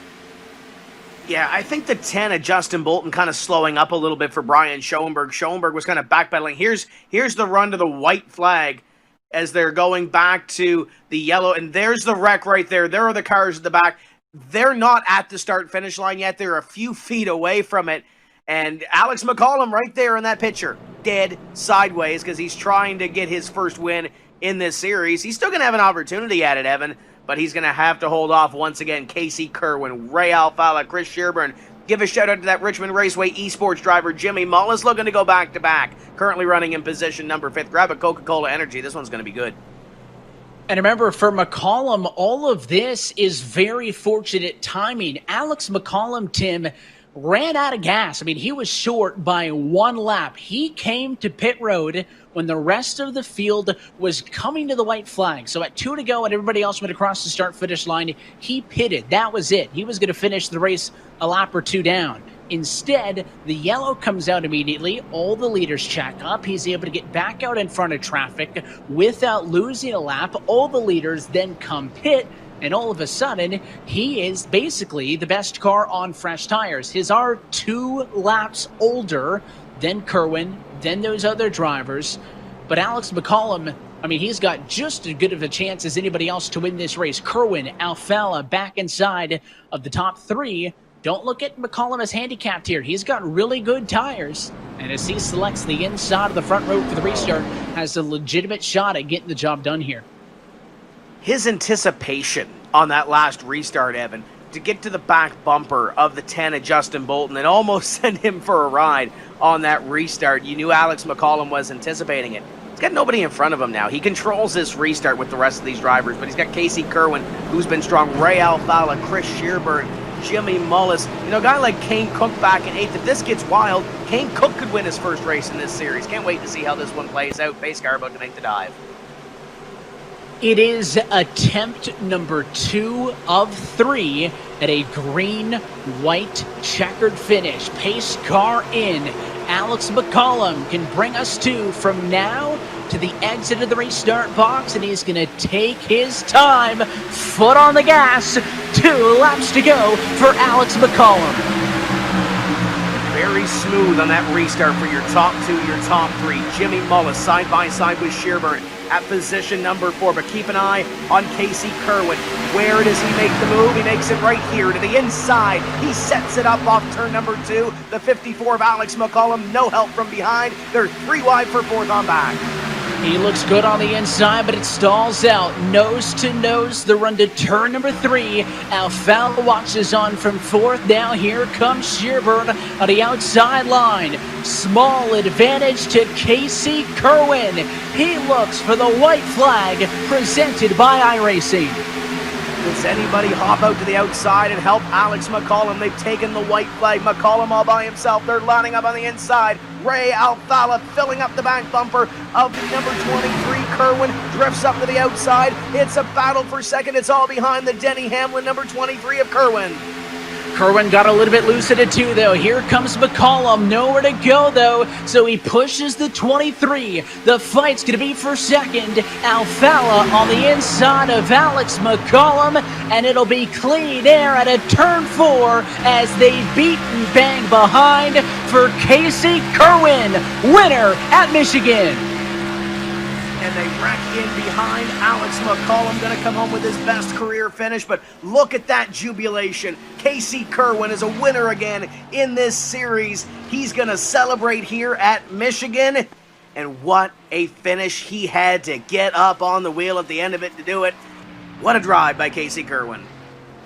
First win since Bristol Motor Speedway last year when he got his first career win. In the eNASCAR Coca-Cola iRacing Series, you saw the mess behind at the start-finish line, but it is another win for Denny Hamlin Racing Team. We have talked so much about his teammate this year, Keegan Leahy, a multi-time race winner, the points leader into this evening. And this is a statement by Casey Kerwin and the 23 team letting him know that he is here to play and he'll burn it down on the front straightaway. This winning moment is brought to you by Coca-Cola, the official fan refreshment of eNASCAR. And Casey Kerwin puts himself, gets himself a good finish, gets himself some momentum. We talked about the crazy schedule coming up, some of the wild cards like a Daytona and a Talladega. You have to believe this gives him some momentum and puts that little bit of a target on his back for some of those races as he's going to park it in victory lane. Yeah, one of the tracks where he could pull it in there and formally celebrate and still do some burnouts in Gatorade Victory Lane. Casey Kerwin, your race winner of tonight's Michigan 200. You may not know where everybody else finished after that wreck at the end. Here's a look at your finish sheet results. That chaos started with Alex Mccallum and Ray Alfala trading paint for second. Mccallum, as you mentioned, Tim, a career best P2, and Ray Alfala rounds out your top 3. Great result. How about Chris Shearburn, Christian Challenger, 4th and 5th tonight, and a lot of no faces up there inside of the top 10. The likes of Cook and Guest with some great results through your top 10. Yeah, there's a couple of teammates up there, a couple sets of teammates. Renegades is in there, BRS is in there as well. But looking back throughout the field, you got a guy like Matt Busa finishing in 11th. Brad Davies, a veteran of the series, in 12th. Blake Reynolds Brandon Cattell, Michael Conti, Keegan Leahy back in 16th. His teammate goes to victory lane, falls back to 16th in the end. Chris Overland, Bob Bryan in his first start for Burton Kligerman Esports, Michael Guerrilla, and Brian Schoenberg, what might have been, finishes in 20th. A great effort just doesn't come together in the end for him. You can see the rest of the drivers all still on the lead lap. I mean, didn't talk much about, Jimmy Mullis, Zach Novak, not the nights they wanted. Ryan Luza looked stronger earlier. He drops back. So does Nathan Lyon, Graham Bowling, and all these drivers, Tim, involved in that melee on that first green-white checkered attempt. Yeah, Jimmy Mullis was up there battling for a top 5 position. At the end, doesn't come out with the finish that he wanted. Tough night for William Byron Esports. John Gorlinski, 34th. Nick Ottinger, 37th. Mode Motorsports, same song, different verse. Jake Nichols, 31st. And Phil Diaz in 36th. They will look to rebound at our next stop 2 weeks' time at the Daytona Road Course. But what a race. That was exciting. First time we've seen overtime here at Michigan. And it comes out with a familiar face in victory lane in Casey Kerwin. Yeah, big win for him as well as he came into this championship looking to lock up some points. Tim, we talked about the, relegation bubble and that top 20 difference. Casey Kerwin entered tonight 21st in the points. Race winning points going to do a world for him as he hopes to stay in this championship for next year. Yeah, absolutely. That's going to help him. Obviously, if you win, the points will follow through. And Casey Kerwin trying to do that, trying to inch himself a little bit closer towards that top 20 bubble, solidify himself. Currently coming in as position number 13 or thereabouts. So going to give him a little bit of insurance, and it might put him in that playoff picture. And that's going to be a big step, of course, as all these drivers fight now with 5 weeks left to go. 2020 before we go playoff racing. We're going to talk with some of our top finishers here in just a moment. Encourage you to join us next time out in 2 weeks on August the 11th as we go for a series first at the Daytona International Speedway Road Course, followed by the Super Speedway the week following. Again, all of this action and more can be found right here on the iRacing Sports Network, streaming live as well as at your home for all things Coca-Cola iRacing Series at eNASCAR.com. So, Tim, we don't know how the entire point situation is going to shake out. It looked like for a moment there when we were tracking our live points earlier that Lewis was going to take over the active points lead involved in an incident. Probably not going to happen. I mean, Keegan Leahy dropping out at the top 10. This could be a huge night. You mentioned Ray Fallon, his playoff hopes with that P2 or P3 finish, I guess I should say, after entering tonight in a P6 or 7th in the championship. I mean, these are all huge nights. And again, you have a good race, it's big. You can lose it all in one bad, go at it. You talked about the William Byron Esports cars, both of those involved in that lap 2 incident. But, I mean, you got to get in scrap for every single point you can.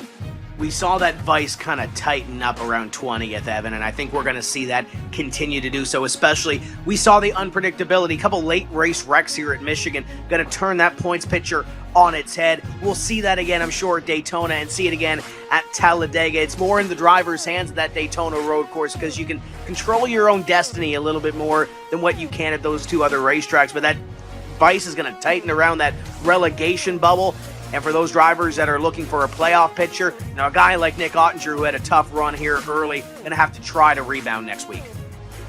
That's the key. And let's talk a little bit about how road courses work in this, Tim, while we wait on your top finishers. Kind of part of the chaos as we introduced the Charlotte Roval last year, and you saw with NASCAR's debut, there was kind of the chaos with the incidents and cautions and restarts.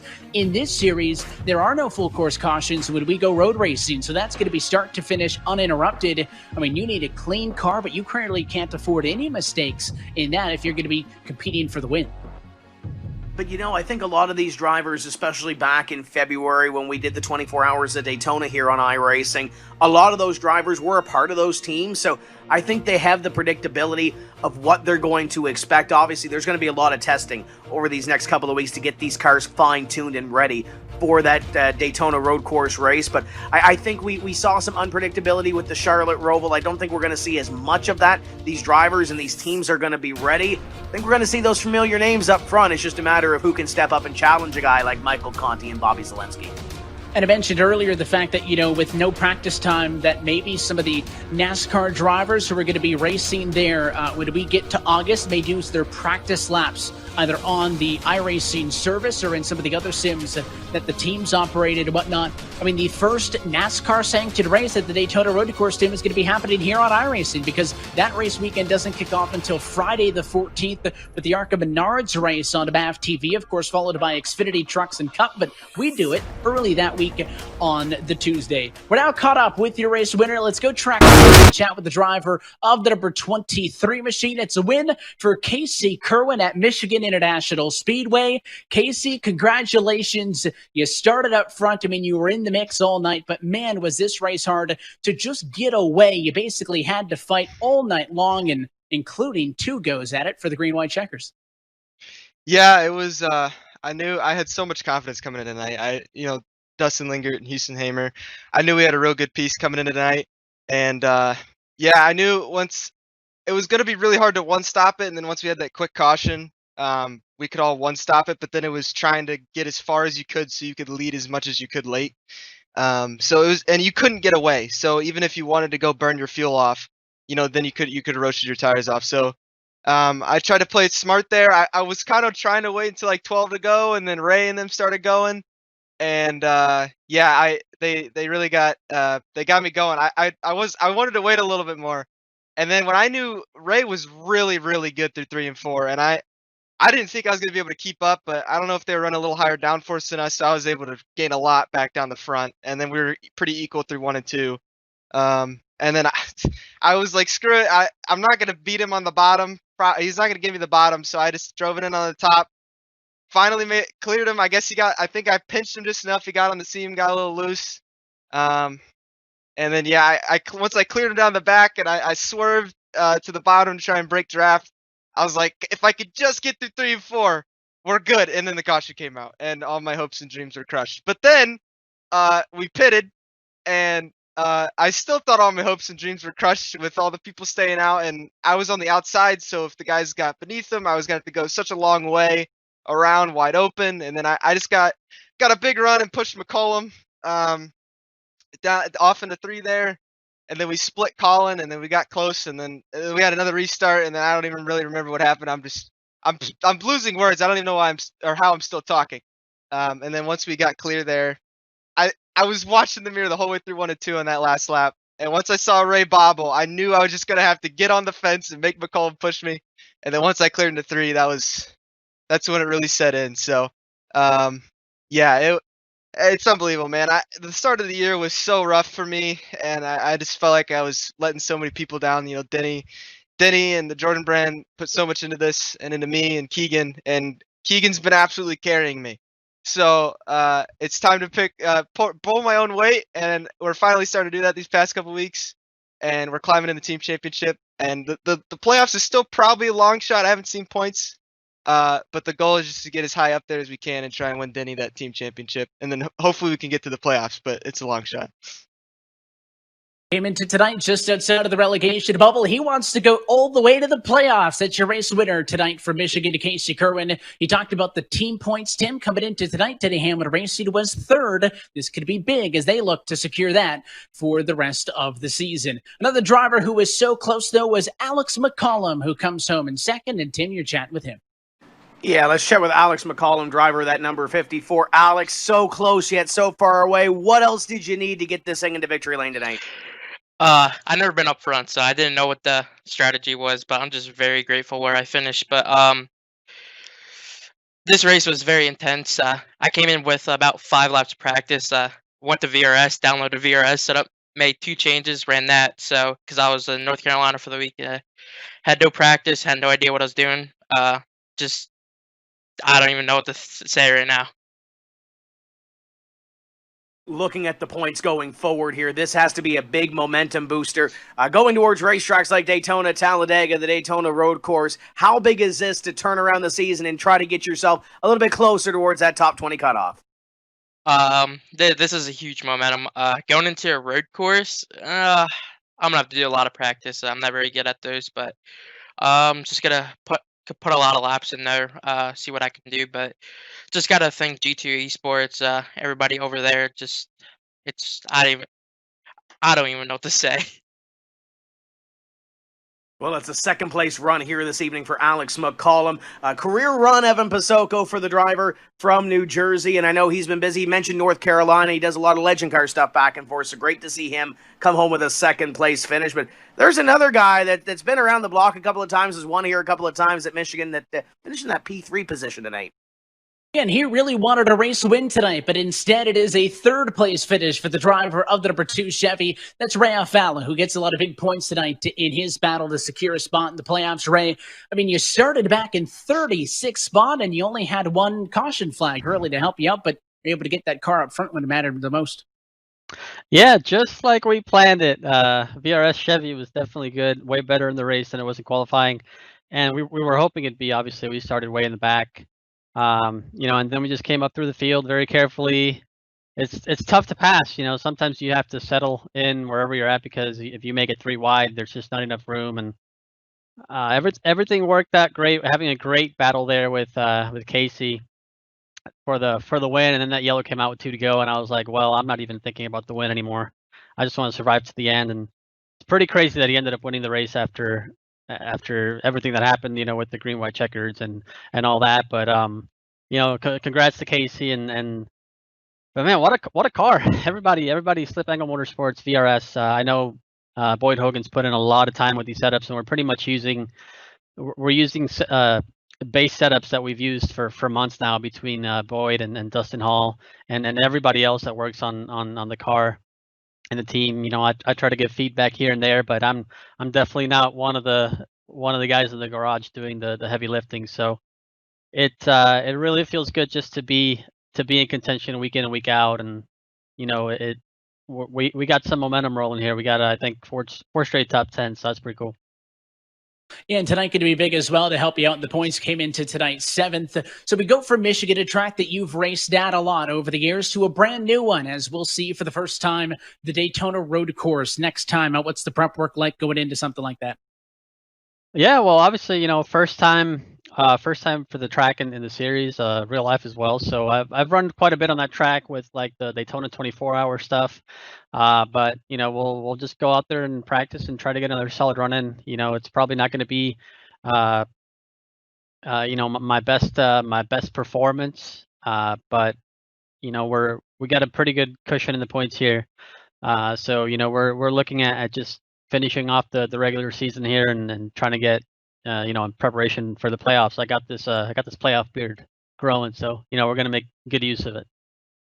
He's ready for it. That's your P3 finisher tonight from MIS, Ray Alfalla. So with an exciting finish, 2 attempts and a green white checker to finish, and an awesome result, Tim, to how this one wraps up. Let's take a look at our Coca-Cola move of the race in just a moment, and we will take a second look at that final restart, which was the difference maker.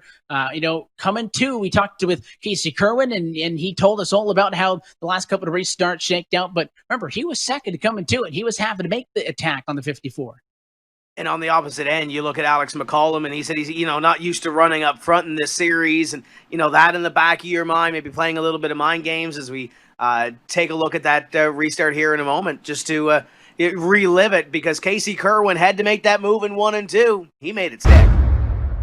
Here is your Coca-Cola move of the race tonight from Michigan International Speedway, and it is coming off of the race start. Casey Kerwin to the race lead, white flag in the air, Ray Alfalla on the bumper, Tim, and 2 miles to defend. Goes down to corner number 1. He gets that little bit of a drive, gets that little bit of an advantage. And you look at the side draft there between the 54 of Alex Mccallum, the 2 of Ray Alfalla. At this point, down the back straightaway, they're almost concerned with themselves. Yes, Casey Kerwin goes to the outside, gets that pull to the 54. Then the 2 of Ray Alfalla going to pull even here.